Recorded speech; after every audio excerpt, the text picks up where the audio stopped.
It's great to be back here in Fort Worth. Great to be back in this part of the country. As Martin said, I was the warning coordination meteorologist at the Fort Worth Forecast Office for 9 years. Made a side trip out to Phoenix for about 5 years and am loving being back in this general part of the country. Is much more of the weather that I'm used to, and to be blunt but honest, I find working with storm spotters, our media partners, the emergency managers, emergency responders, much more rewarding than doing budget and approving travel and all that type of thing. So it's great to be back in the WCM business, and again, great to be back here in this part of the country. This, I believe, is the 9th Super Storm Spotter class that we've done. So those of you, how many of you all have, this is your first TESSA conference? Wow, good number of you. Excellent. Well, a little bit up front coming into this program, again, this is for very advanced spotters. We assume coming into this program that you know what a supercell is, that you know what an updraft is, that you know what a wall cloud is, and that you've probably done some actual live spotting. Part 1, we're going to talk about some of the environmental ingredients that have to come together in order to produce organized thunderstorms. Of course, organized storms are the storms that cause the biggest impacts, the biggest threats when they come through. We'll talk briefly about the thunderstorm spectrum, and we'll talk a little bit about some of the storm evolution concepts, in particular, how we get rotation to the ground in the form of a tornado. We will then take a 6-minute break, exactly 6 minutes, no more, no less. Those of you that are Monty Python fans, I will say that 6 will be the number of the break, and the number of the break will be 6.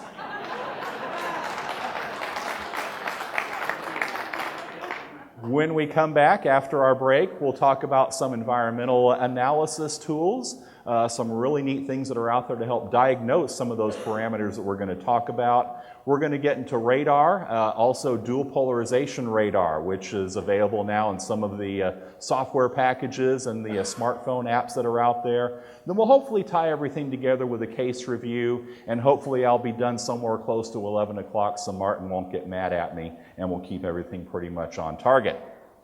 So in order to get an organized thunderstorm, what do we need in the atmosphere? Well, the first thing we need is favorable thermodynamics. And you can tell right away, you new folks, that we're into advanced spotting now because we're using big, long words.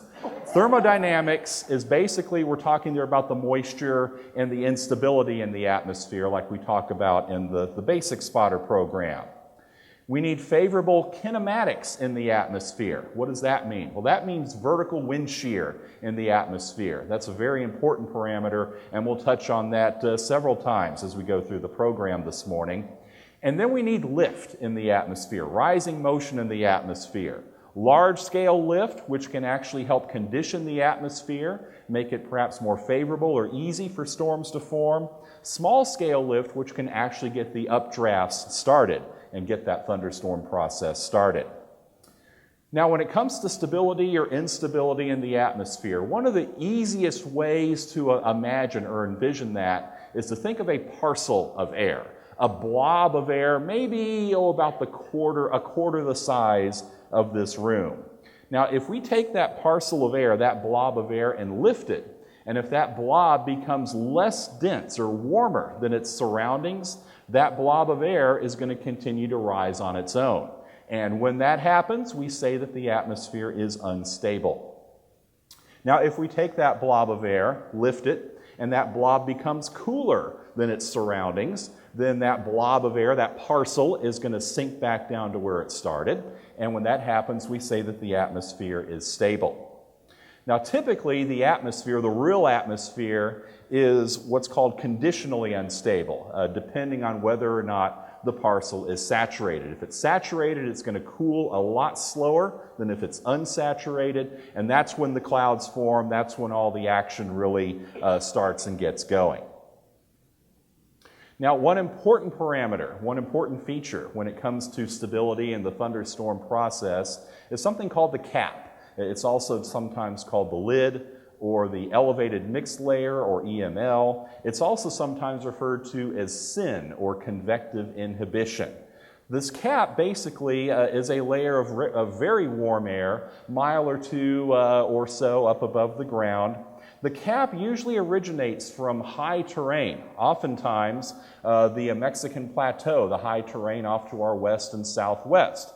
The sun heats up the air above the mountains there, that air becomes warm, and then the winds aloft will essentially blow or move that warm air over us here in the plains. So what we wind up with is a layer of relatively hot, dry air above the warm, moist air that's coming up from the Gulf of Mexico down near the ground. So that cap, that lid, can also be formed or enhanced by large-scale sinking motion, large-scale downward motion in the atmosphere. Again, that can enhance the cap or the lid as well. So what happens here, again, this will increase the lapse rate, increase the rate at which the temperature drops off from the lid up into the upper part of the atmosphere. But again, we have this layer of hot air, hot and fairly dry air, again, a couple miles or so up above the ground. And it can be difficult. It literally acts like a lid on the lower portion of the atmosphere. It can make it difficult for those rising air parcels to break through that level and actually go on and develop into full scale-up drafts and thunderstorms. So as an example, here we have a parcel that originates down here in our warm and moist air. And if we're able to lift that parcel up to about here, okay, so our parcel is warm, but the environment, the air surrounding it, is hot. So is our parcel warmer or cooler than its surroundings? It's cooler, so what's our parcel going to do? Back down. Now on the other hand, if we take our parcel, and if we're able to somehow lift that parcel all the way up to here, well, now the parcel is warmer than its surroundings, and the parcel is going to go off and on its own, and the process will move forward. Now typically in this cap or this elevated mixed layer, it is typically air that's quite dry. So if we do get large-scale lifts, say from an upper-level storm system moving into the area, that can help weaken the cap, but really keep the lapse rates pretty strong as well, and again, make it easier for thunderstorms, perhaps intense thunderstorms, to develop. So when we talk about instability, there are some terms and some concepts that we use and some visual clues that we might be able to identify as well when we're out watching storms. We typically measure instability and the cap strength using terms of energy. The instability is something that we call CAPE, and if you've seen the SPC discussions, you see CAPE referenced very regularly. CAPE stands for Convective Available Potential Energy, and it's basically a measure of how much buoyancy, how much energy is there throughout the depth of the atmosphere. Convective inhibition, again, or SIN, or CAP, is basically, again, measured in terms of energy as well. And that's the layer, again, through which the parcel must be lifted in order to have it start going up on its own. And typically, both CAPE and SIN are measured in terms of joules per kilogram of air for you folks that are interested in engineering and physics, that type of thing. Some visual clues that we might be able to see, and some other important layers and levels that we'll want to focus on. There we go. The first of these is called the lifted condensation level, or the LCL. That is basically the cloud base. That's the level at which our parcels are reaching saturation, and things can basically happen from there. Now, sometimes with thunderstorms, you may have seen this when you're out watching storms. You may see the lower levels of the storm with a very smooth, kind of laminar or layer-like appearance. Well, in some cases, that is a representation of the cap, the resistance to those parcels to go up. And so it results in, again, a very smooth and laminar look to the clouds in that layer. The level of free convection is the level where we break through that capping layer, and the parcels can start to go up on their own. And then, of course, the CAPE, the free convection, is where you see the really good, hard, cauliflower-looking updraft towers billowing and growing up higher and higher. Vertical wind shear. crucial, probably the most important element when it comes to the organization and the lifetime of the storms. Vertical wind shear is defined as a change of wind speed and or direction with height as we go up through the atmosphere. Now we can have speed shear where the direction stays constant, but the speed changes, usually increases. We can have directional shear where the speed stays the same, but the direction changes as we go up through the atmosphere. And of course, in the real atmosphere, we usually have both speed and directional shear taking place. Now, a term that you also will see a lot in the SPC discussions is something called bulk shear. Bulk shear is just the net change in the wind speed and or direction through a particular layer of the atmosphere. And we'll talk about some of those important layers that we look at coming up in just a couple of minutes. So as an example, here we see the speed shear going up through the atmosphere where the wind speed is increasing as we go up.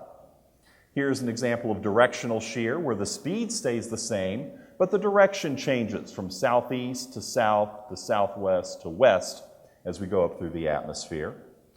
And then an example with both speed and directional shear where we have the wind direction changing and the speed increasing as we go up through the depth of the atmosphere. So what are the benefits that a storm will realize and experience from an environment with vertical wind shear? Well, the vertical wind shear will actually help ventilate the updraft area of the storm. Essentially will help separate the updraft from the downdraft area of the storm. And this winds up giving us storms that can be longer lived because there's no interference, if you will, with the updraft and no interference with the downdraft for that matter as well. This vertical wind shear, we'll talk about this a little later on this morning, can also help generate mid-level rotation within the storm.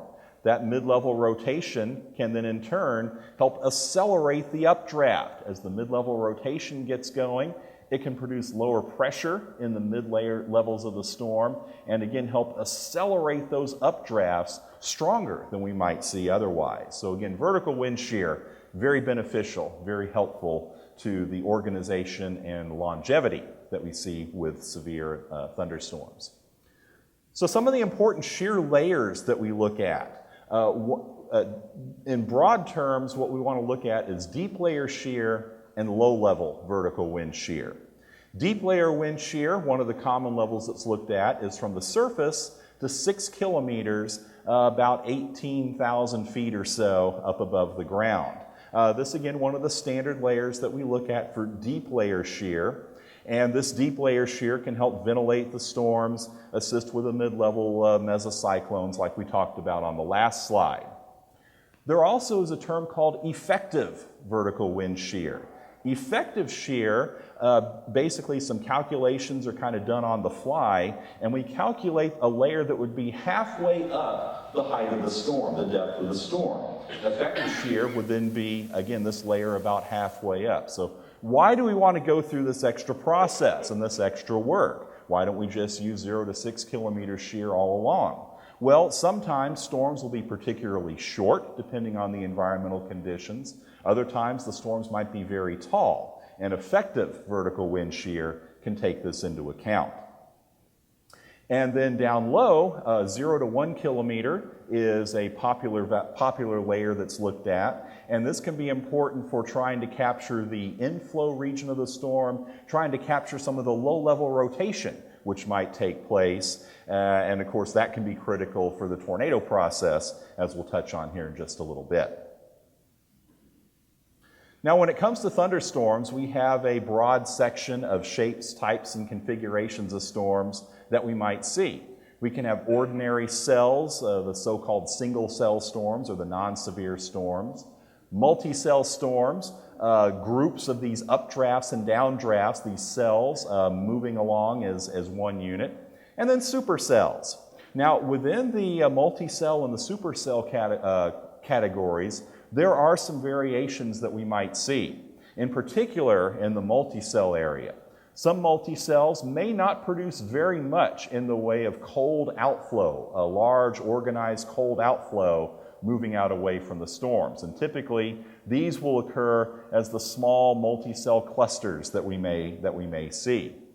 In other cases, we can generate a large and organized cold pool, outflow, pushing out away from the storms. And in these cases, we may see the small clusters again, but we can also see the large lines, squall lines, bow echoes, or derechos, the very intense, long-lived, damaging wind-producing systems that can move across.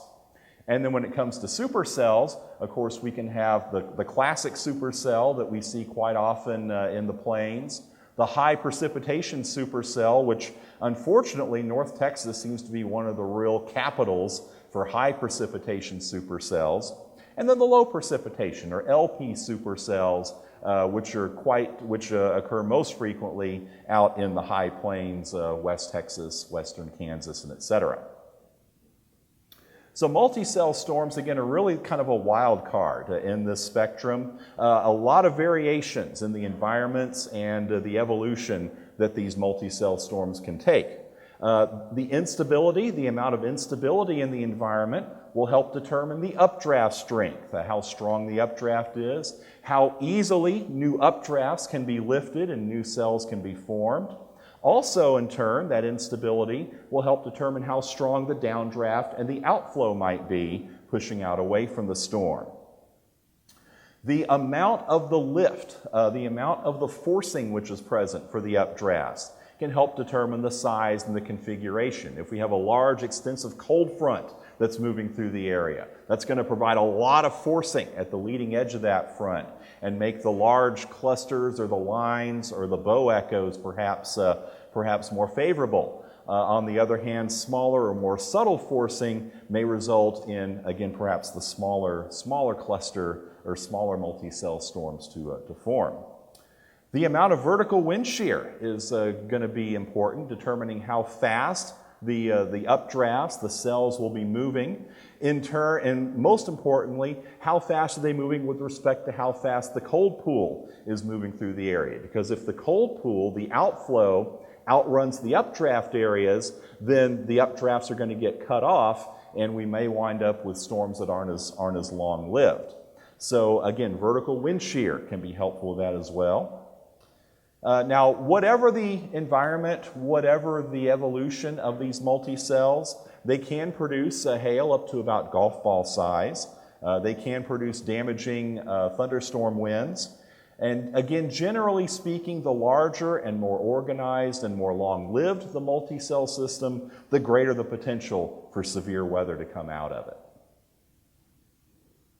Then when it comes to supercell thunderstorms, of course, the mesocyclone is the characteristic which distinguishes supercells from the non-supercell storms. The mesocyclone is an area of rotation, about 4 miles or so in diameter on the average. As we touched on earlier, the mesocyclone helps accelerate the updraft, allowing maybe for stronger updraft speeds than the instability alone might suggest. Virtually all supercells are severe. Only about 10 to 20%, though, will actually go on and produce tornadoes. Supercells, though, can produce very large hail, golf ball size or larger. Supercells are responsible for most of the significant tornadoes which occur, and both in my presentation and several other presentations through the morning, you will hear a lot of reference to the supercell thunderstorms that cause the impacts that we're going to talk about. Supercells can be responsible for very significant downbursts, especially in the rear flank downdraft area of the supercell. And the high precipitation supercells can produce tremendous rainfall and bring a serious flash flood threat when those occur. So it's important when it comes to supercells and storm structure in general to try to diagnose the environment, and while instability, vertical wind shear can be important parameters to look at. Now, there were a couple of studies that were done some time ago, but were quite important and quite influential in deriving some baseline climatology, some baseline first guesses for the various parameters that we look at when we're evaluating the atmosphere and trying to determine what type thunderstorms may occur. Craven and Brooks back in 2002, and Thompson and his colleagues in 2003 analyzed hundreds or thousands of nearby soundings associated with various types of storm events. They looked at the Cape, in particular what's called the mixed layer or mean layer Cape, and we'll talk about that here in just a minute as well. But they looked at Cape, they looked at deep layer shear, and they looked at other parameters as well. And for now, we're going to focus on Cape and shear and then look at some of the other parameters here in just a little bit. So from Craven and Brooks, here is what they found, the thunderstorm type versus the value of Cape. And what we're looking at here are called box and whisker plots. The box, the bottom part of the box indicates let's see if I can get the cursor to come up here. Yeah, there we go. The bottom of the box would indicate the 25th percentile, or about the bottom quarter of the events. The top of the box would indicate the 75th percentile, or the three-quarter mark. The line would indicate the mean, and then the tips of the lines, or the whiskers, indicating the 10% and the 90%. So 90% of the events would occur below here, 75% below there. That's the mean, 25% below there, and then 10% below there. So what they found, not surprisingly, is that as the Cape increased, the potential severity of the storms increased. The mean values, notice for severe thunderstorms, they found a mean Cape value of about 750 joules per kilogram.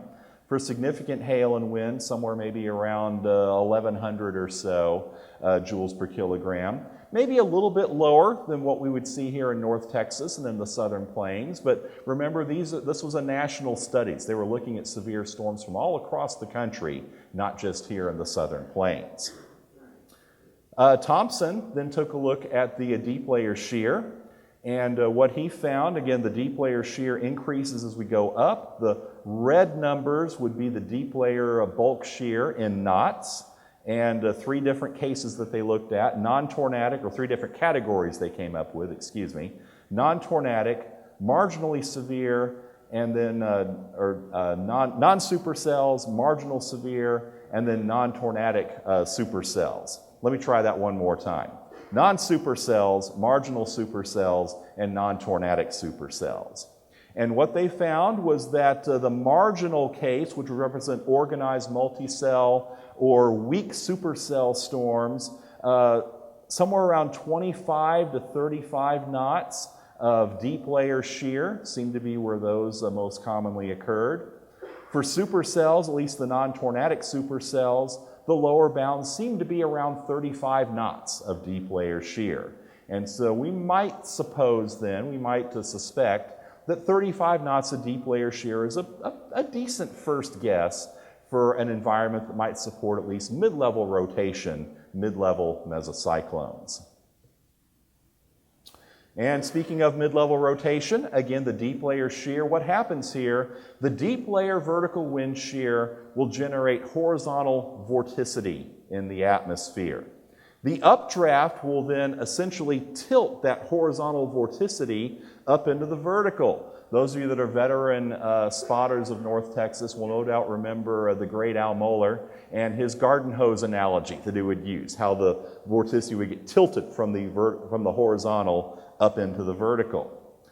Now, the maximum tilting will essentially occur where the strongest updraft is taking place, and that is in the mid-levels of the storm. That's why we typically see that there. Now, the profile that we see as far as the vertical winds can help affect how these storms evolve and how that mid-level rotation evolves and intensifies as well. And in order to evaluate the pattern of the vertical winds, we need to look at something called a hodograph. A hodograph is defined as it's a plot of the winds, the environmental winds that we get from the weather balloons that we release or from other means, plotted on a polar coordinate system. So we essentially plot the winds, so that would be a wind from the south, winds from the southwest in here, winds from the west as we get higher up into the atmosphere. And again, that's the data that we get from the balloon, from the sounding that gets released. We then connect all those individual wind points together like we see with the red line here. And the shape of this red line, this hodograph, can give us some idea, some input as to what types of storms, how things might evolve up in the atmosphere. These hodographs themselves can be very helpful in visualizing deep layer shear, low-level directional shear, some of the other important wind-related parameters and ingredients that we need to look at. And again, the shape of this line, this red line, the hodograph, can help suggest maybe some preferred storm types that we might see on a particular day. So if we have a hodograph that is straight, it suggests maybe multi-cells, maybe squall clusters, maybe squall lines could possibly form.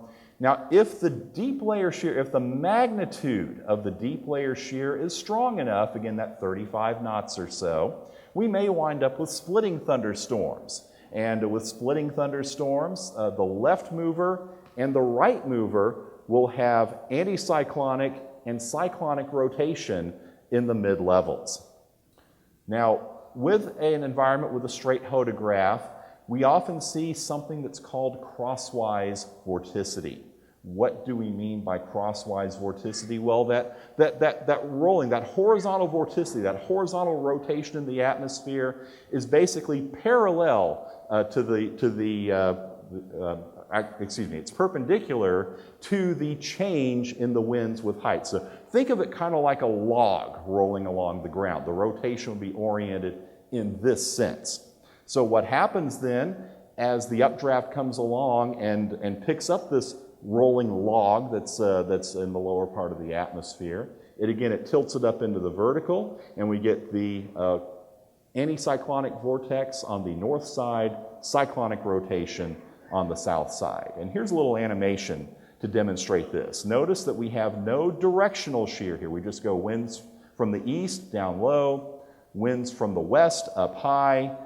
So we get the horizontal rolling motion in here, and there's the horizontal rolling motion indicated down here, oriented perpendicular to the change of the wind direction, the shear, so crosswise vorticity. As we put this into motion, our updraft comes along, tilts this horizontal vorticity up into the vertical. There's the anticyclonic on the north side. We're looking to the northwest here, by the way. Cyclonic on the south side.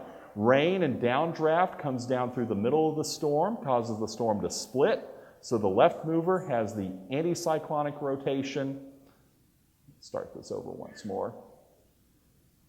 And the right mover has the cyclonic rotation. So there's the updraft going up, tilting the horizontal rotation into the vertical. Anticyclonic on the left, or the north side, cyclonic on the right. The downdraft comes down, the storm splits. The left mover becomes an anticyclonic rotator. The right mover has cyclonic rotation in the mid-levels. Another computer simulation. This is a storm. We're going to be moving along with a simulated storm. We're looking up in the mid-levels of the storm. As we start this up, you'll see some colored blobs show up. That's essentially the simulated radar return from the storm. You'll see some yellow contours indicating the updraft strength, and the little arrows that you see on here are basically the storm relative winds. The time is shown in the upper right. So they're 25, 30 seconds. The radar return is increasing. Little yellow contour there indicating the updraft. Notice the split. The left mover moving off to the north. The right mover coming down to the south. As we let this run a little bit further, hour and 20, hour and 30. Now we're finally starting to see some fairly decent rotation. Cyclonic in the lower portion of the storm, or the right moving southern member, anticyclonic in the left moving northern member. And basically they kind of become mirror images as they move further apart from each other and gradually increase in intensity. Notice more of the yellow contours indicating the updrafts getting stronger. And so there we are at 3 hours, again, split mirror image storms with a straight hodograph. Now let's talk about a curved hodograph, and you'll see this referenced again sometimes in the SPC discussions as well. Curved or looping hodographs, the term that they'll use. Now in this case, we have not only speed shear, but we have directional shear. and veering of the winds, as it's called, going from southwest or southeast to southwest through the lower portion of the atmosphere. Southeast at the surface, then around to south, and then to southwest, a short distance above the ground. Now, with a curved hodograph, cyclonically rotating storms are going to be much favored, much preferred over the anticyclonic rotating storms. When we have a curved hodograph, we have a high amount of what's called storm relative helicity, which is, again, that's something that the SPC discussions will often talk about. It's basically a measure of how much strength and how much veering of the wind is the storm feeling as the storm is moving along. Now, with storm relative helicity, it's a great tool for evaluating the low-level rotation potential in the storm, but you have to know or have to be able to guess the storm motion in order to be able to use this correctly and accurately. Now, with curved hodographs, that rolling motion, that vorticity that's produced in the atmosphere is what's called streamwise vorticity instead of crosswise vorticity. Streamwise vorticity you can think of as a football pass, a well-thrown football pass, spiraling through the air towards the receiver, and in our case kind of spiraling in towards the updraft area of the storm. Because when the updraft comes along, that cyclonic rotation is very quickly going to match up with the updraft area, and we can again wind up with cyclonic rotation much faster and much easier than with a straight hodograph. And again, the streamwise vorticity, the curved hodograph, storm relative helicity, really all kind of interrelated when compared to one another. A graphic here, not an animation like we saw before, but notice now we have the directional shear. The wind is changing in direction, not just changing in speed. The storm inflow comes in, and as the updraft picks up the vortex from off the ground, or tilts it up into the vertical, I should say, tilts it into the vertical, again, the updraft and the cyclonic rotation, they come together very quickly and very easily. So here's the computer simulation, very similar to what we saw before, but now we have a curved hodograph. So we'll start this simulation, 20, 25, 30. There we are, 30 seconds into it. We already have a stronger updraft than we had before, more yellow contours. We already have cyclonic rotation taking place here at the mid-levels, much faster than we saw with the straight hodograph. Putting it into motion further. Now we do have a split here that occurred, a new updraft kind of coming off the northern flank of the storm, but it's much weaker than the cyclonic southern member, the right mover, down in this area here. And as we continue through, the left mover survives, but is much weaker than the right mover. Very strong updraft, hint of perhaps a hook echo or some sort of weak echo region, indicating a very strong updraft with this right moving storm. So again, curved hodographs, much more favorable for cyclonically rotating supercells. Now, so far we talked about mid-level rotation. Now we need to focus down low and talk about low-level rotation within the storm. The near-storm environment is going to be critical when it comes to low-level rotation. Some of the parameters that we look at, 0 to 1 kilometer shear, or effective low-level shear, essentially trying to measure how much shear there is in the lower level, the inflow regions of the storm. Storm relative helicity, like we talked about before, 0 to 1 kilometer vertical wind shear, 0 to 1 kilometer helicity as well. Low-level boundaries, which can locally enhance the environment.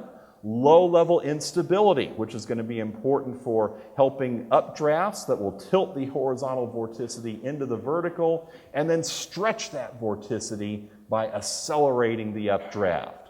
So let's look at some of these features and how they kind of play into low-level rotation.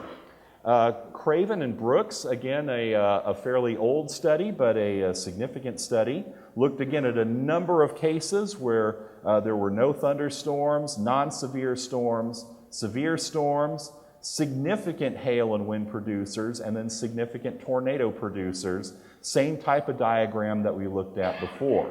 And what they found was that 20 knots of 0 to 1 kilometer shear was a pretty good lower threshold for distinguishing the potential significant tornado environment from a less volatile environment.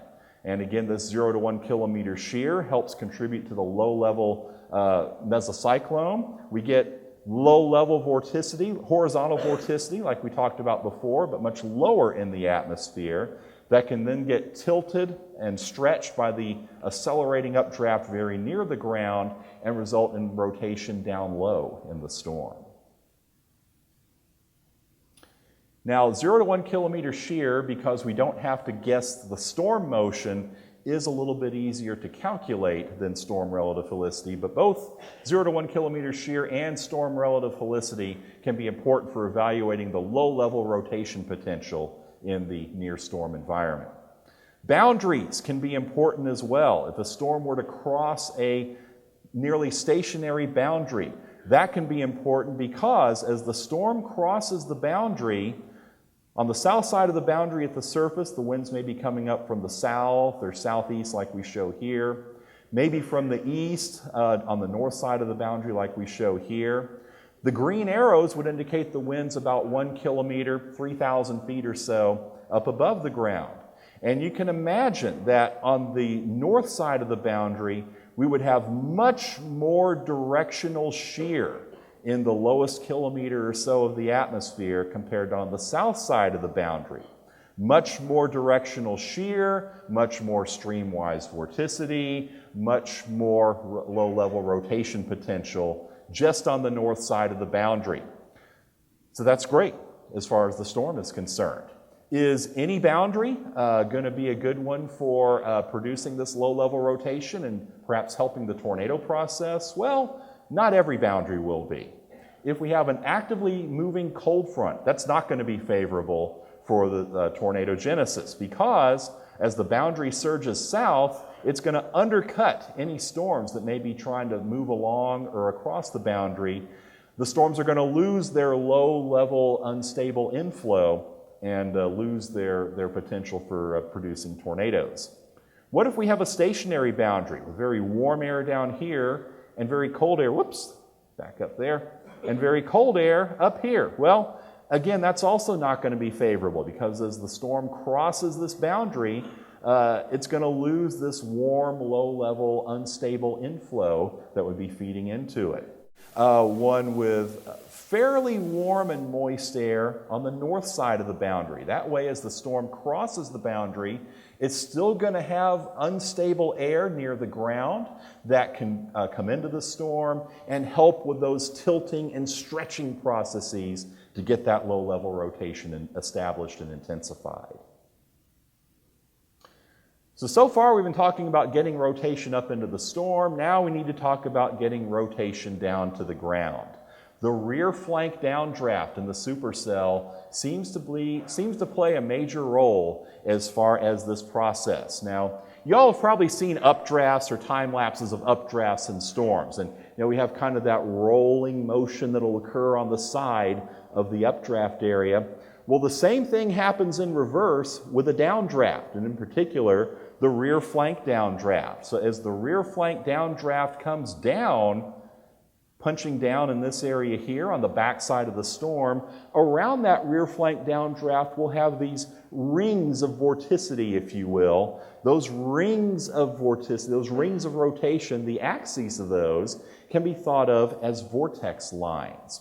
So what happens, the theory anyway here, is that as the rear flank downdraft comes down to the ground, these vortex lines come down to the ground as well. They eventually get moved underneath the updraft area, stretched up into the vertical, so that on the north side, the garden hose analogy one more time, on the north side of where this vortex line gets stretched into the vertical, that just happens to be where the wall cloud and the rain-free base is, so that may lead to the stretching of the vortex line and helping form the tornado. On the south side, we may have an anticyclonic rotation. A lot of times this may be out the backside of the storm or in an area where there's not a real significant updraft, so sometimes really nothing will happen with this. But if we have a large updraft area in here, this part of the vortex line could get stretched into the vertical, and we can get an anticyclonic tornado that forms on the south side of, or the south flank of the storm to the south of the cyclonic rotations. This is kind of the idealized diagram. Here's a picture with that process kind of overlaid. So here's the rear flank downdraft coming down in this area here, looking off, of course, at the rain-free base, the action area of the storm. So there's the rear flank downdraft coming down, the rolling motion on the side of the rear flank downdraft. The axes around which this rotation is occurring are the vortex lines. They come down, hit the ground, get picked up and tilted up into the vertical by the updraft. Cyclonic on the north side, again, right where the wall cloud and the rain-free base happens to be. Anticyclonic kind of out the back side of the storm. This vortex line, by the way, this is the deep layer shear, the effects of the deep layer shear process like we talked about before with the mid-level mesocyclone. So that's what the theory suggests. Is there any evidence to support this? Well, looking at radar suggests kind of, yeah, there might be. Here on the right, pictures from the Doppler on wheels, the Dow, and you can see a very, very zoomed in look at the hook echo of a supercell. So there's the hook echo right there. But look at this little backward anticyclonic thing off on the other side. So maybe anticyclonic rotation over in here. If the storm is big enough and it's close enough to one of our radars, one of our WSR-88Ds, you might be able to see evidence as well. Again, there's the hook echo, the cyclonic, and then this little anticyclonic thing coming off the south side. So maybe something to this, theory. Is there visual evidence that suggests this process may be occurring? Well, yes, there is. Looking here, time lapse off to the north at this storm. There's the clear slot from the rear flank downdraft. There's the cyclonic rotation to the north, anticyclonic backward rotation to the south. Looking up the backside of the storm, there's the clear slot from the rear flank downdraft, cyclonic rotation to the north, anticyclonic rotation to the south.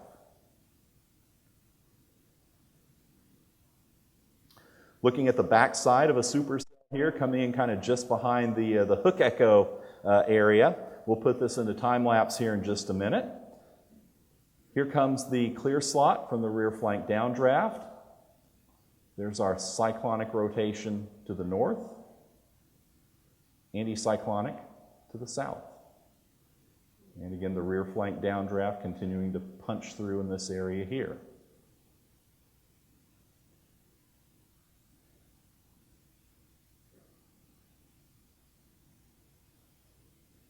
There goes Martin. Looking off to the northeast, kind of in the dark and the murk up here is a large cyclonic tornado. There's the clear slot from the rear flank downdraft. Anticyclonic rotation here in the foreground and even producing a little anticyclonic funnel cloud right there. And another example, there is a large rain-wrapped F3 tornado buried in this area up here to the right of the screen. Notice the rotation in the cloud base up here, backward from what we talked about with normal tornadoes, but large funnel and a little bit of debris coming off the ground. So that was an anticyclonic tornado to the south of the large cyclonic tornado. Horizontal shear on the rear flank downdraft may also play a role as the rear flank downdraft surges out to the east and kind of combines with a strong inflow feeding into the storm in this area here. Right in this zone, we could get an area of enhanced cyclonic shearing that may help with the tornado process as well. And then anticyclonic shear would occur to the south of that rear flank downdraft surge area, and we kind of saw that in some of those video examples as well. Now, not just any rear flank downdraft is favorable for producing a tornado. What we're looking at here are a lot of supercells from the original Vortex project way back in the mid-1990s. And the shading that you see here indicates the difference in temperature and dew point between the original inflow air and the rear flank downdraft air. The darker the shading, the cooler and less unstable the rear flank downdraft air. So what they found is that with significant tornadoes, the rear flank downdraft air was almost as warm and moist and unstable, if you will, as the original inflow air. That's what happened there. Since that rear flank downdraft air had a lot of instability, it was very easy for that air to accelerate upward, to do that tilting of the vortex lines and start the tornado process. The weak and non-tornadic rear flank downdrafts were quite a bit cooler, and so that suggests that the process may have been disrupted to some degree. The solid lines that you see up here are the radar return. You can see all the storms have pretty good looking hook echoes. So hook echoes not necessarily a sign that a storm will or won't produce a tornado, but again, the quality of the air and the rear flank downdraft may be a key. Then finally, cloud base heights, lifted condensation heights. Thompson, back in 2003, looked at a variety of storms and compared the cloud base heights to what was experienced.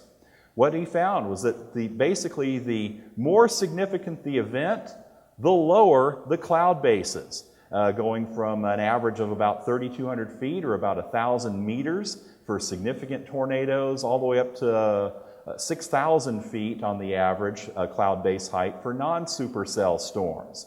Now, I don't know about y'all, but when I'm out watching storms, it's hard for me to tell if that cloud base is 3,000 feet or 4,000 feet or just where it might be. But if you're in the inflow area of the storm, and if you have weather equipment on your vehicle, if you can measure the temperature and the dew point, there's a little rule of thumb that can help with estimating how high the clouds are. Basically, if the difference between the temperature and the dew point is about 27 degrees, that corresponds to a cloud base height of about 6,000 feet. So if the temperature was 77 and the dew point was 50, for example. If the difference between the temperature and the dew point was about 20 degrees, that would correspond to about a 4,500 foot cloud base. Similarly, 18-degree difference would be about a 4,000 foot, and a 14-degree difference between temperature and dew point would be corresponding to about a 3,200 foot cloud base. And again, this assumes convective, cumulus, thunderstorm type cloud bases. I'll let everyone finish taking their shots of that.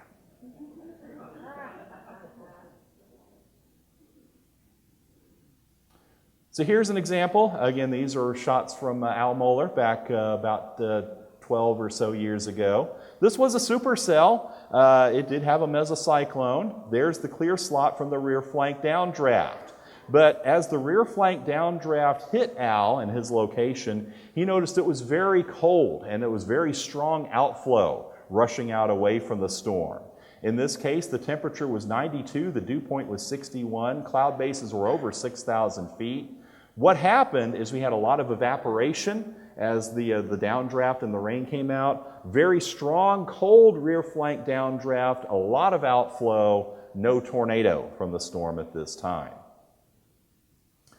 So looking at this storm, looking off to the north, temperature is 85, dew point is 71, so only a 14-degree spread. Cloud bases about 950 meters, much lower than we saw before. This is actually the same storm that we looked at with that last picture, about a half hour later and about 20 miles to the east.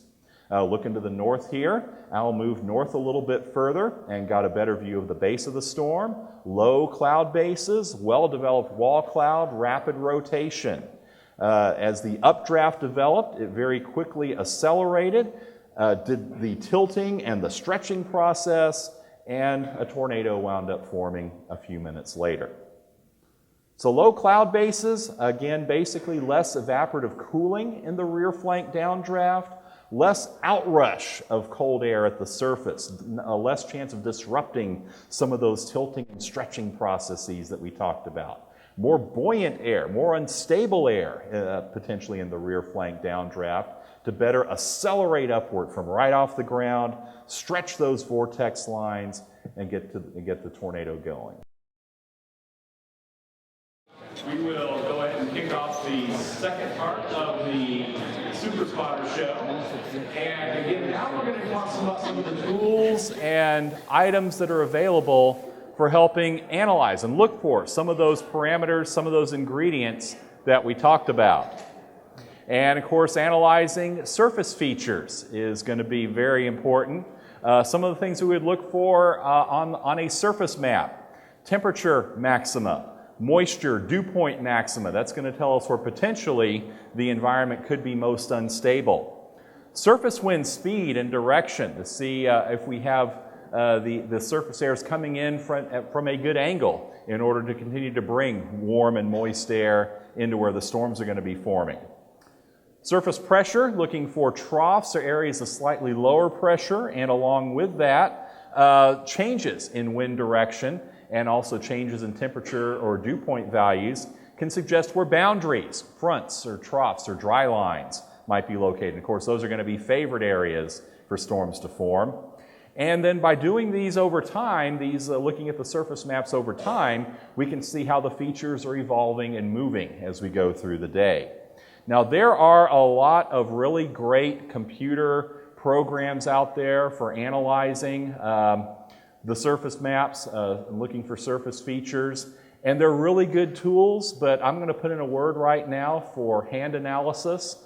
Getting in and looking at the data in person will give you a little better feel for just where things are lined up. And again, as good as the computer analyses are, and we're going to show some of the computer analyses coming up in just a little bit. Again, hand analysis is really important. The forecasters at the Storm Prediction Center still do regular hand analysis, and if it's good enough for them, it's good enough for us. Now, when it comes to looking for some of the other ingredients that we've talked about, instability, SIN, vertical wind shear, and the like, the Storm Prediction Center's mesoanalysis page is really the standard bearer as far as being able to access that information. You can, of course, get to this from their main page, or the direct link is listed here. Now, over here under the Observations tab will be an area you can look at the surface map with the surface weather observations plotted, and print out a copy and do that hand analysis if you want. Under the Thermodynamics tab is where the instability related parameters will be found. And then, of course, wind shear, where we look for the vertical wind shear items. So under Thermodynamics, when you click on the tab, you get a whole bunch of stuff that comes up. Several different flavors of CAPE here that you'll note. In particular, the ones that will be of most interest or importance for spotters would be the surface-based CAPE that basically calculates the CAPE, calculates the instability using a sample parcel, a blob of air lifted from right off the ground. The one right below that, CAPE 100 millibar mixed layer, is actually the one I like to use the most personally, because this basically averages the conditions over the lowest, 1,000 or 1,500 or so feet of the atmosphere, and does the CAPE calculation using that average. Kind of better represents the mixed conditions that we might see during the afternoon. And then further down is the LCL height, the cloud base height, like we talked about earlier. So here we see the mixed layer CAPE. The CAPE values are plotted in the red contours. 500 joules per kilogram will be the first heavy red contour that shows up. The blue shading that you see represents the SIN values, or the cap strength. And basically a cap that's minus 25 or weaker is going to be pretty easily breakable. When you start getting up into the minus 75, minus 100, that range, that's a pretty substantial cap, and it's going to take a lot of lift or some sort of work to be able to break through that. But again, the mixed layer CAPE uses conditions averaged over the lowest 2,000 or so feet, and again, better approximates the afternoon conditions when things are kind of mixed up and churned up in the lower part of the atmosphere. LCL, cloud height. The heights here are in meters, and again, the lower the cloud heights, the more favorable the potential for low-level rotation. On the flip side, if you see high cloud bases, and if you have instability, that might suggest a better potential for strong downbursts, strong downdrafts, and strong outflows taking place. The green contours, in particular the heavy green contours, indicating the lowest cloud base heights, and again areas that the subcloud layer is going to be most humid. Moving over to the vertical wind shear tab, we have the effective bulk shear, again that layer about halfway through the depth of the storm, the 0 to 6 kilometer bulk shear, the 0 to 1 kilometer bulk shear, all important to look at. The effective storm relative helicity, again trying to calculate the storm relative helicity, essentially through the buoyant, the unstable layer that's feeding into the storm. The standard 0 to 1 kilometer storm relative helicity as well. And looking at some of these, the 0 to 6 kilometer shear, again, a good first guess at the deep layer shear that might be in place. And as we talked about earlier, the deep layer shear can help organize the storms, allow for longer lived storms, and help induce the mid-level rotation, the mid-level mesocyclone within the storm. Now you notice that as far as the vertical wind shear, there are some contours on here to show you the values, but there are also these little wind barbs that show up as well. And the wind barbs, if you're not familiar with them or how to decode them, it's basically a stick and then a bunch of feathers on the end of it. The stick indicates the direction from which the wind is blowing. So think of it like an arrow that would be shot out of a bow, where this would be the tip and that would be the back. So the wind, in this case, blowing from the southwest. A long feather indicates 10 knots, about 11 miles an hour or so. A short feather indicates 5 knots, about 5.5 miles an hour or so. So yeah, and then a pennant would indicate 50 knots or 58 miles an hour. You add up the feathers and the pennants to get the wind speed. So this example, this would be a wind from the southwest at 15 knots. Again, SPC uses these wind barbs along with the contours to denote the magnitude of the wind shear on their mesoanalysis graphics. So that would be a wind from the southeast at 25 knots. That would be from the west-northwest at 50, 60, 70, 75 knots. So the effective vertical wind shear, again the shear through half of the expected storm height, a good substitute for that standard 0 to 6 kilometer shear, better for cases where we have particularly short or particularly tall storms. Also, the effective vertical wind shear will plot lower values. It'll get down to 20 knots on the map, whereas the 0 to 6 kilometer shear, I think 30 knots is the lowest that it plots, if I remember correctly. 0 to 1 kilometer wind shear, similar plot, similar diagram and example. We're, in this case, again, 20 knots, since that's sort of our critical threshold for 0 to 1 kilometer shear. That's where the darker blue contours begin. And again, strong low-level shear can be favorable for low-level rotation, low-level mesocyclones. Storm relative helicity, again, measures that strength and veering of the storm relative wind in the lowest 2,000 to 3,000 feet or so. Again, basically, the higher the storm relative helicity, the more favorable the low-level rotation. And some of the studies and investigations of helicity, maybe somewhere around 150 meters squared per second squared is the units, but around 150, maybe kind of a lower threshold for low-level rotation. When you get up into the 250 to 300, maybe it's a significant low-level rotation potential. Again, these all have to be calculated using an estimate of the storm motion, which may or may not be correct, so the values may or may not be representative. So some of the key guidelines, the key parameters that we'll want to look at. For CAPE, at least about 250 joules per kilogram for thunderstorm updrafts.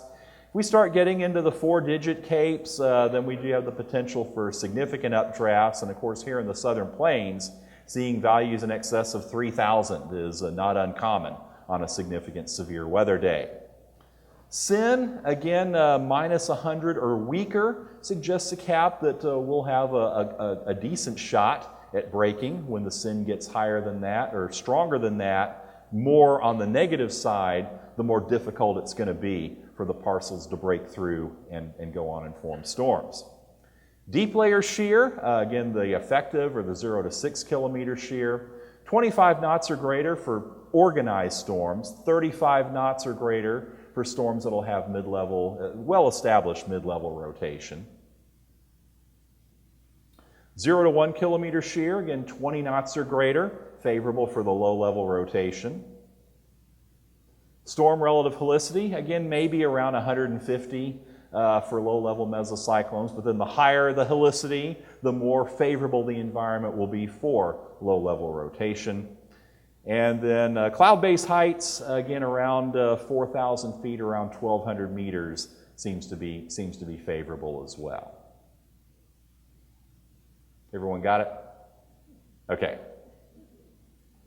So let's shift and talk about radar a little bit now. Now, radar is, of course, a complement to storm spotter observations and storm spotter reports. But since a lot of you have software, either on your laptop or your mobile device or your smartphone, and you're probably watching radar when you're out there doing your spotting, it's important that you all understand some of the characteristics of what you're seeing, some of the signatures that might suggest some of these storm evolutions that we've talked about are taking place. Of course, this is a reflectivity image, and reflectivity is just a measure of how much power from that original pulse that went out from the radar has been returned back. So roughly loosely corresponds to precipitation intensity or number or significance of the targets that are out here. Reflectivity is measured in a quantity called dBz. That's not terribly important to you, but there will be a color scale off on the side of your image that relates dBz values to a particular color. So in this case, the greens and the blues would indicate the 20s and 30s of dBzs, probably light to moderate rain. The yellows up to about 50 dBz in this color scale, maybe moderate to heavy rain. When you get well up into the 60s, the very dark reds and the purples, when you get to that level of dBz. So some of the strong and severe thunderstorms, some of the characteristics that we might see in very high reflectivity values, upper 50s up into the 60s, maybe pushing 70 dBz in some cases. Also, if we see a tight reflectivity gradient like this storm has, very fast transition from no or very light radar reflectivity to very strong reflectivity in just a couple of miles. That can suggest a well-organized storm with a strong updraft in this area here, maybe a strong downdraft with the heavy precipitation area. And visibly, if you were a spotter out watching this storm, this would be the area you'd be looking for the rain-free base, the wall cloud, the updraft towers, and the like. Radial velocity. Now, reflectivity is pretty straightforward. Most everyone seems to be able to have a pretty good handle on that. Radial velocity does seem to be a little trickier sometimes to figure out. Now, the radar is located right here, where you see the red dot and the blue KNQA. The red colors that you see, the warm colors, indicate outbound motion out away from the radar, radially out away from the radar. The cool colors in this case, the greens and the blues, indicate motion inbound, in towards the radar, like we're showing with the green arrows here. The brighter the color, the higher the speed. Pretty clever way that the folks usually design their color schemes. You may see some dark purple, like we see in this area here. That's called range folding. That's where the radar was not able to give us a good estimate of the velocity. So it colors it purple and lets us know that it had a problem in that area. Now, a very important thing to keep in mind about the Doppler velocities, it can only measure motions along the beam, toward or away from the radar. It cannot measure motions across, perpendicular to the beam, only toward or away from the radar, only along the beam. So what are some of the signatures that we try to look for, things that might suggest something significant going on? Well, again, there's our radar there at KNQA in the yellow circle. If we are looking to the north in this case, and we see outbounds to the right of the beam, inbounds to the left of the beam, well, if we use a little logic and a little deduction, we might be able to assume motion from left to right and from right to left. And this would be a signature that we'd see suggesting cyclonic rotation. If we see this signature, again, the beam is coming from the radar, coming down this way. So looking from the radar's perspective, the inbounds would be to the right of the beam, outbounds to the left. Again, looking from the radar's perspective. This would be a signature suggesting anticyclonic rotation. If we have outbounds further away, inbounds closer in, this can suggest divergence. This is what we might see when a downburst hits the ground and starts to spread out. Or at the top of the storm, this might be what we'd see with a strong updraft storm, where the updraft goes up and the overshooting top and the anvil is spreading out at the top of the storm. And finally, if we have outbounds closer in, inbounds further away, this is called convergence, air coming together in that area.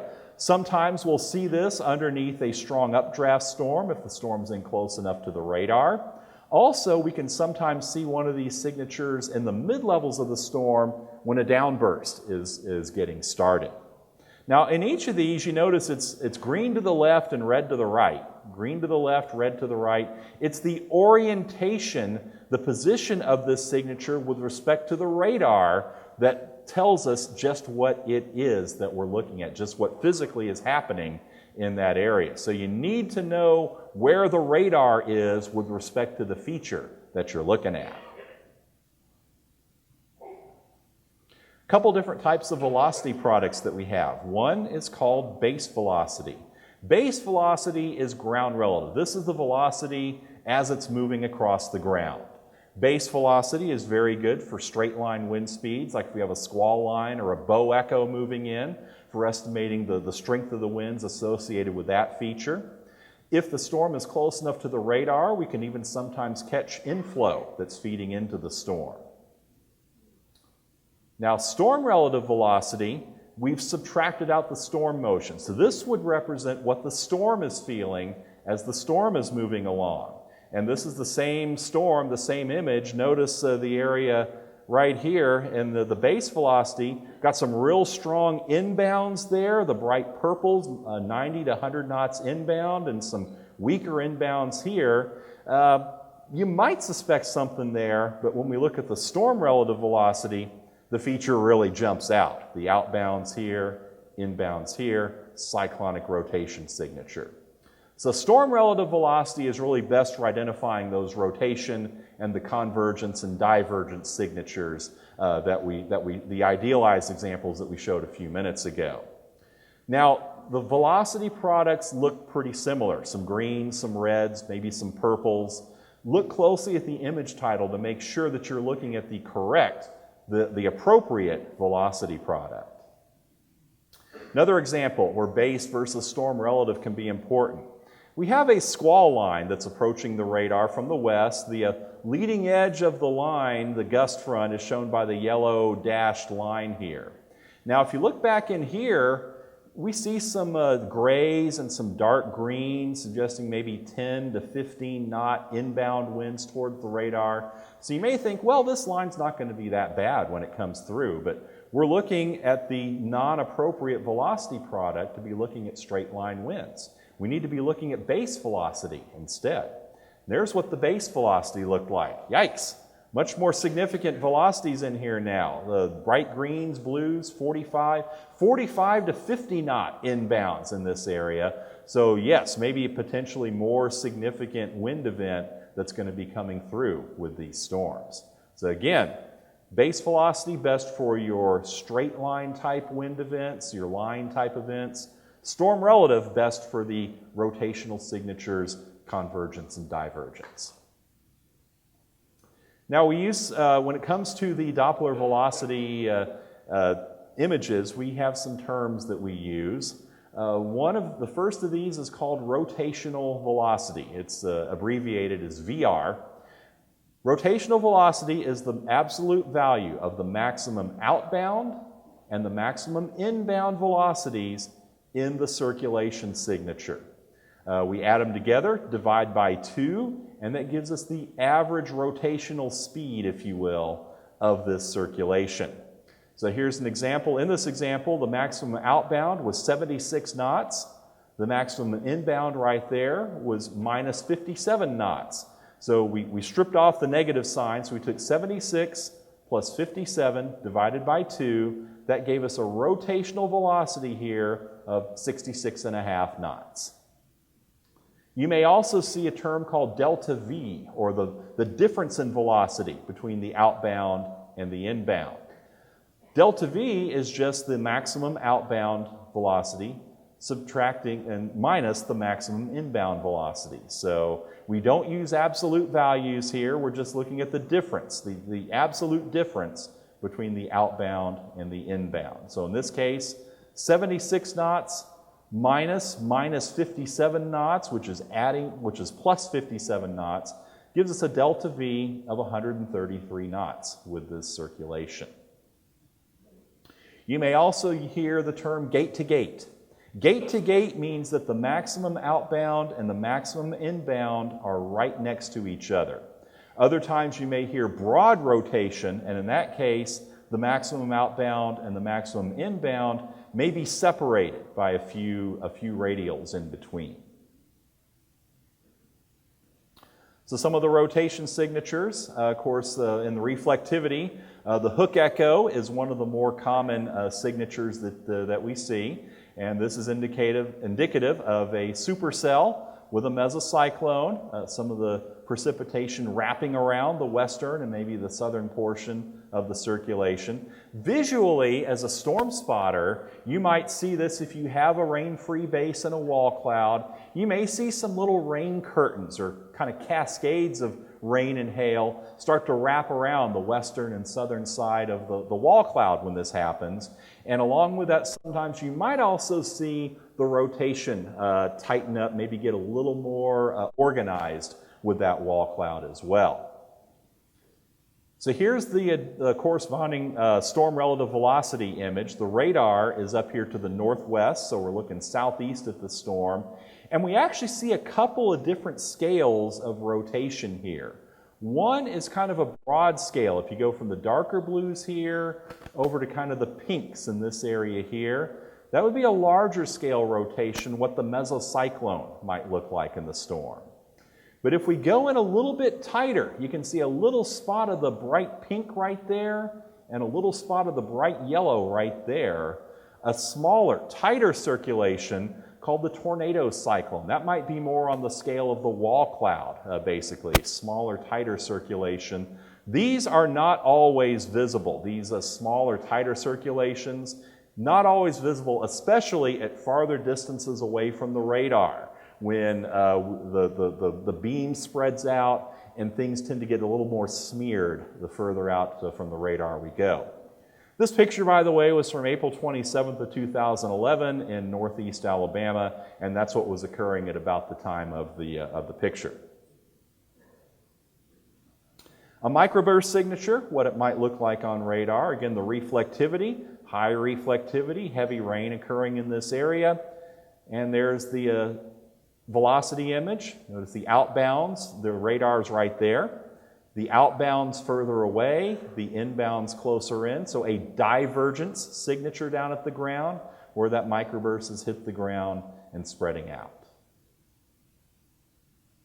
Now, some of you probably have seen or use radar algorithms. These are programs that are built into your software that help with analyzing the storm. We use them at the National Weather Service as well. I have a lot of algorithms in our workstations.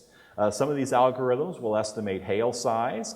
We'll look for mesocyclones or the tornado cyclones within the storms, radar rainfall estimation, a lot of different probability of severe size hail from out of the storm, a lot of data that comes from these algorithms. These are based on three-dimensional storm structure, some correlations based on past studies. They're good, they're getting better, but they are not the gospel. Just because an algorithm says golf ball size hail is coming out of a storm, that doesn't mean that golf ball hail is coming out of the storm necessarily. Only your reports, your ground truth reports, are the absolute confirmation what's happening with that storm. Now, a few years ago, our radars underwent a significant upgrade to something called dual polarization, or dual pol for short. What exactly is that? Well, the old radar, the regular radar, the radio waves would basically oscillate horizontally, if you will, as they went out, like this. With dual polarization, we have not only this horizontal component, but a vertical component to the oscillation as well. And that lets us see and determine a lot more about those targets that the radio waves are hitting, and a lot more about that information that's coming back to the radar. So here's exactly how it can help. Here on the left, we see what the regular 88D would show us. And again, the waves sort of oscillating horizontally, so they intercept the targets, the objects, in the horizontal. So we'd see that part of the snowflake, that part of the raindrop. With the dual pol, though, again, we get not only these the return from the horizontal cross-section, but the vertical cross-section as well. This can really be helpful in determining how many particles were in that area that the radar sampled. Are they all the same? Are they different? Are they round? Are they flat? Are they vertically shaped? A lot of information, again, that we can get from this dual pol information. Three main products that we get, three main types of data that we get from the dual pol. Differential reflectivity. This is basically a ratio of how much return do we get in the horizontal to how much do we get in the vertical. Correlation coefficient, or CC. How similar are the targets in that area that the radar sampled? And you can think of that basically the individual pixels that make up the radar picture that you're looking at. And then something called differential phase. We're not going to get into differential phase this morning, but basically this tells us how much liquid, how much rain is in that sampling volume. That can be really helpful for us in estimating rainfall rates and rainfall intensity as well. So looking at differential reflectivity first. Here on the left, we have a raindrop, and what a raindrop would look like. Big old raindrop as it's falling out of the cloud. It is not a teardrop shape like you might think, but the raindrop actually gets squished flat to what looks like a big hamburger bun. So with a raindrop, we'll get a very high return in the horizontal, a relatively low return in the vertical. So the differential reflectivity, or ZDR as we call it, will be greater than 0. In some cases, much higher than 0, +3, +4, somewhere in that area. Here in the middle, we have an ice crystal, a tall, skinny ice crystal. And in this case, we get a lot of return in the vertical, not so much return in the horizontal, and the ZDR will be less than 0. And here on the right, we have a nice round hailstone, about the same return in the vertical, about the same return in the horizontal, so the ZDR will be pretty close to 0. So here's how ZDR can help us in detecting hail. Here on the left, we have the reflectivity. The whites and the purples, high reflectivity, well up into the 60 dBz, the 60s of dBz. And looking at the ZDR, the scale up here, the blues and the aqua colors suggest somewhere between 0.5 and 1. So much lower ZDRs in here compared to out in this area, where we have ZDRs up in the +3, +4 range. So that tells us this is probably rain, those big flat raindrops. In here, a lot more round things that are showing up, so probably hailstones. Correlation coefficient, again, measures how similar the targets are in those pixels, those sampling volumes of the radar. Correlation coefficient ranges between 0 and 1. And here's one example, one sample volume, where it's all raindrops in here, and they're all pretty close to the same size. A couple that are a little bigger, but all pretty close to the same size. This would give us a very high correlation coefficient. Now, on the other hand, if our sample volume looked like this, with some small raindrops, some big raindrops, some snowflakes, some hailstones, a much lower correlation coefficient. This is the color scale that's usually used for correlation coefficient, not only on our workstations, but all the computer software as well. If you get below about 0.5 or so, we very rarely see that, or it indicates maybe a problem with the data. About 0.5 up to maybe 0.85 or so, non-meteorological targets, maybe birds or insects or dust or other stuff possibly. 0.85 to 0.96 suggests maybe mixed precipitation, maybe rain and hail mixed together, for example. And then above about 0.96, pretty much everything's getting pretty close to the same shape and the same size. And note that, again, these values are approximate, they're not written in stone, and it may vary from case to case. But these are some good rough guesses to use. So using correlation coefficient for hail detection. Same storm in all four of the panels here. Reflectivity, the two panels on the left. There's our ZDR down in the lower right. Again, the aquas and the blues indicating much more round objects where we have the high reflectivity. The correlation coefficient dropped down to about 0.85 to 0.95 or so in here. So again, maybe suggesting some rain and hail mix in this high reflectivity area. Of course, CC can also be used for tornado debris, and this is probably one of the most popular or frequently used uses of it.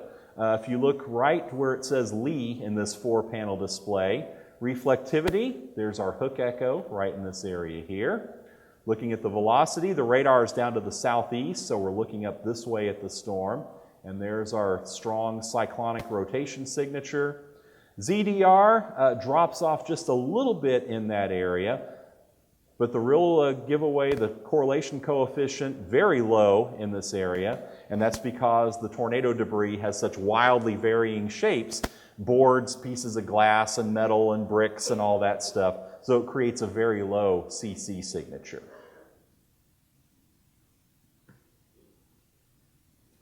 And again there in the oval to point it out for you a little better. All right, let's go to a case study now, try to bring all this stuff together. In the case study, we're going to evaluate some of these key parameters that we've talked about this morning, determine their impact on the storm environment that we're going to expect on this particular day. We'll try to estimate what sort of storm evolution and behavior. We're going to expect multicells, we're going to expect supercells. Are we going to have low-level rotation potential, etc.? We'll then look at some radar pictures and try to identify and interpret some of the radar features that showed up. We'll compare those with some spotter pictures at about the same time, and again try to figure out again just what the impacts were. So 18Z, noon on our particular day. Here's our surface plot over the Gulf Coast and lower Mississippi Valley region. The green lines are the dew point. And of course, the stations are plotted as normal.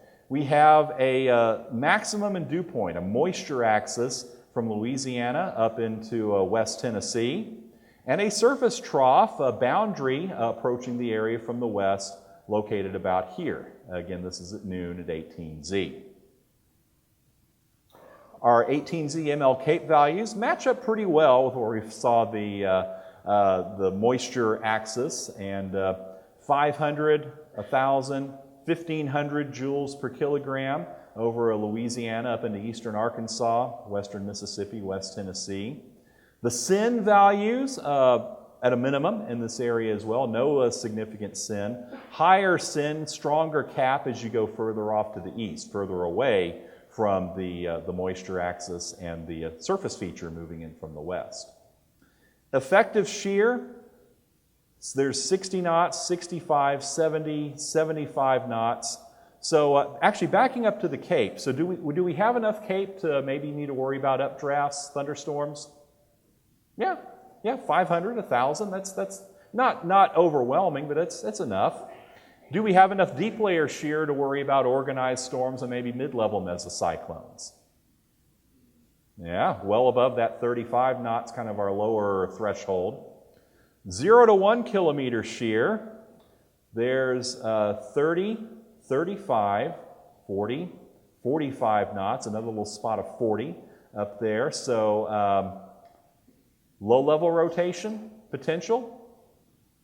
Number 20 knots was our threshold for low-level rotation, 0 to 1 kilometer shear. 0 to 1 kilometer storm relative helicity, 200, 250, 300, 350. So certainly in the area where the boundary is, it's sufficient. Even higher helicities, 450 to 500, as we go further to the east. But remember, this area was a little more strongly capped, and also the boundary, the forcing, the lift was still way out here in Arkansas. So the environment would be conducive, but really nothing to get the storms, nothing to get the storms going in northeast Mississippi at this time. LCL heights, 500 to 750 meters, plenty low to where evaporation and outflow may not be a major concern. 21Z, 3 p.m., our moisture axis still in place there, West Tennessee down into West Mississippi. The surface trough, the boundary, has advanced into eastern Arkansas and eastern Louisiana. ML Cape values at 3 p.m., 500, 1,000, 1,500, so still sufficient for substantial updrafts. Effective shear, 65, 70, 75 knots, still across, eastern Arkansas, West Tennessee, down into Mississippi, Louisiana. Still sufficient for organized storms, mid-level mesocyclones. 0 to 1 kilometer shear at 3 p.m. Weakened a little bit, basically all across 30 to 35 knots across all of the mid to lower Mississippi Valley area. Storm relative helicity, likewise, certainly still sufficient. Very high up in West Tennessee, lower but still sufficient values across eastern Arkansas, northern Mississippi, and eastern portions of Mississippi. LCL heights still sufficiently low. So storms wound up forming, and this is actually looking northwest up into northeastern Arkansas. The Missouri Boot Heels right there, so this is basically northeastern Arkansas. We did have a line of storms that formed along that frontal boundary. Some of the storms did have some supercell characteristics, like this one here south of Jonesboro. But the storms, again, were basically in a line up here. So there was a lot of interference, a lot of competition amongst adjoining storms, and made some of those tornado processes that we talked about difficult to occur. But we are going to focus on this area where we have very high reflectivity, 65 to 70 dBz, there between Jonesboro and Harrisburg, Arkansas.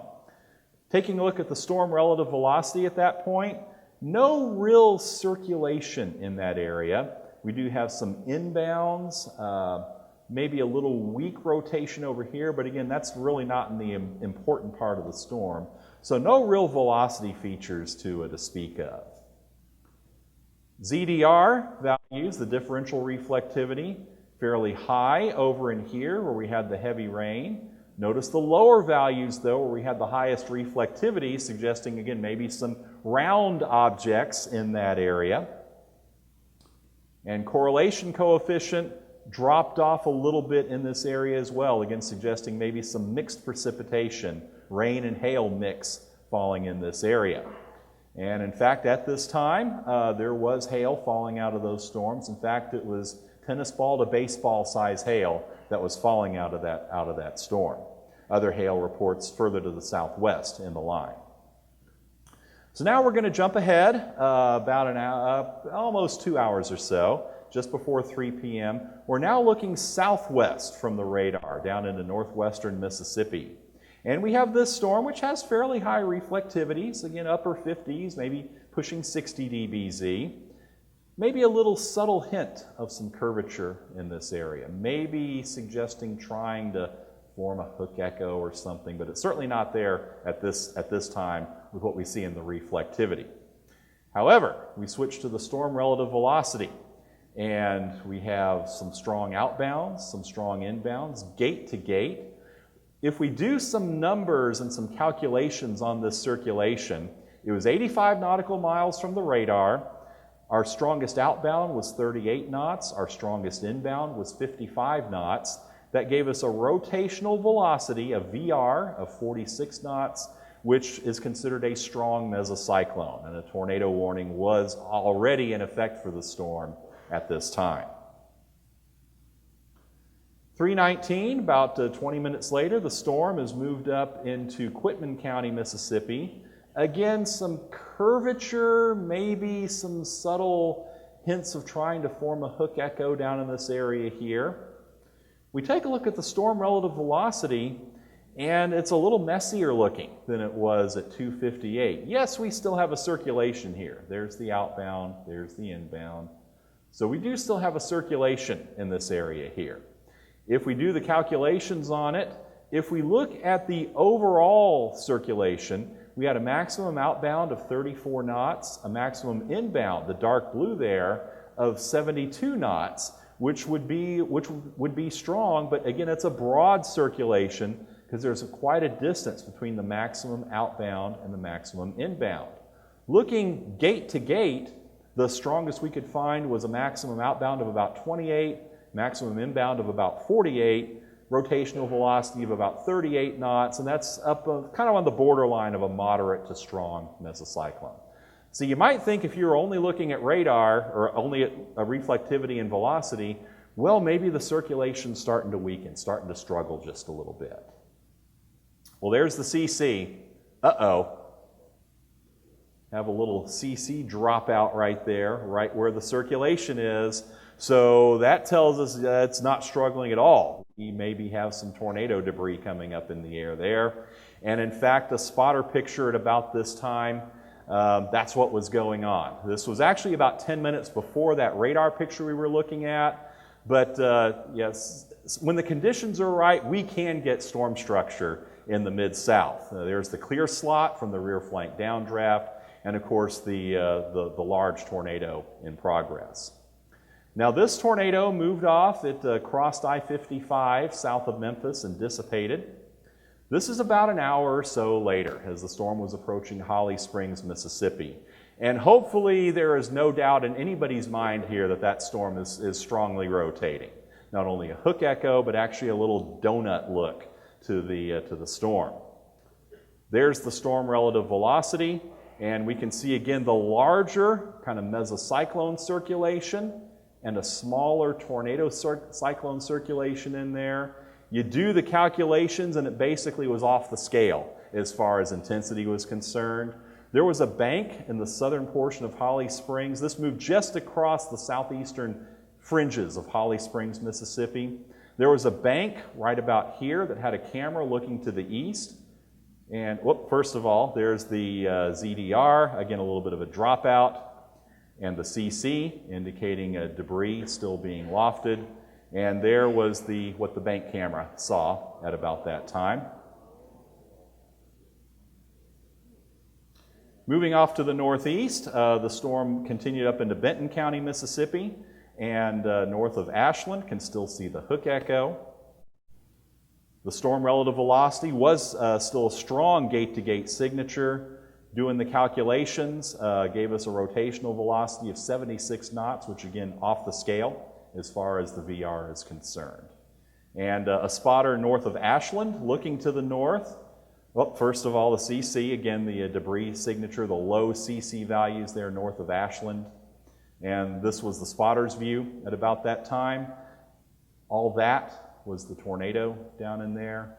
And again, you can still see some of the evidence of the clear slot rear flank downdraft up in here. So this was, of course, December 23rd of 2015, the beginning of that onslaught of severe weather that we saw for several days. We actually had an EF0. Actually, this was, or actually two EF1s, excuse me. Madison County and Prentiss County. An EF2 over in Phillips County, Arkansas. The first tornado that we saw was an EF3 on the ground for 63 miles. And then the big tornado that went through Holly Springs, EF4, 75 miles it was on the ground. And one of the really new technologies that we're seeing now is very high resolution, fine scale forecast models. The Storm SPC has put together something called the Storm Scale Ensemble of Opportunity, taking these high resolution models and displaying various convective parameters from them. And this is something called updraft helicity, which is basically supercell updrafts that we're looking at. This run was actually made at 12Z on December 22nd, so a day and a half before the actual event. This time scale is valid from 21 to 0Z, 3 p.m. to 6 p.m. on the 23rd. And if you notice, one of the models, the different colors that you see represent the different supercell updraft tracks from each of the models. And one model had a pretty darn good handle on what happened. It was about a half a county south of where the event actually taking place, but certainly speaks to the potential benefit and future of these very high resolution models. So summarizing, again, despite the destructive power that these storms bring, they really do require a delicate balance of all those atmospheric parameters and ingredients that we've talked about.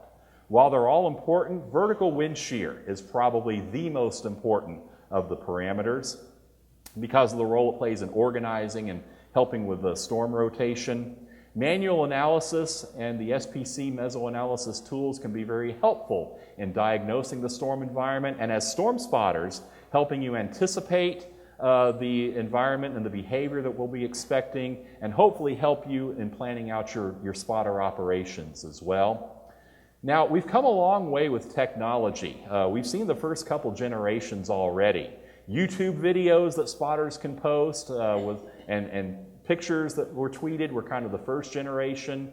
Now we're seeing the live streaming, which is kind of the second generation. And I think these evolutions are going to continue. I know that some folks are now working on a system to bring geotagged spotter photos into our AWIPS workstations at the forecast offices so we can directly overlay them on the radar images and really see what's going on. So yes, even in the future, you spotters will have a very important job. But safety always must be your number one priority at all times without exceptions. Our contact, or my contact information, mailing address, that's my work phone number, and I'm at the Memphis website, and then my email address, gary.woodall@noaa.gov. Now, if you understood everything that I talked about this morning, then congratulate yourself. If you did not, don't worry, because again, these storms are very complex creatures to deal with.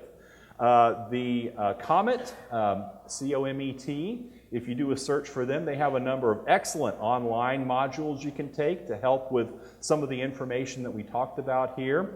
Also, the Warning Decision Training Division, WDTD, in the Weather Service, has some good dual pole radar training materials available for the public on their website as well. And also the Southern Region Headquarters has a program called Jetstream that has some good general meteorology and general weather information as well. With that, I am right at 11 o'clock, I believe. Thank you all for coming out this morning. I'll be around through the afternoon if you have any questions or discussions with me. Thanks for your attention this morning. Thank you.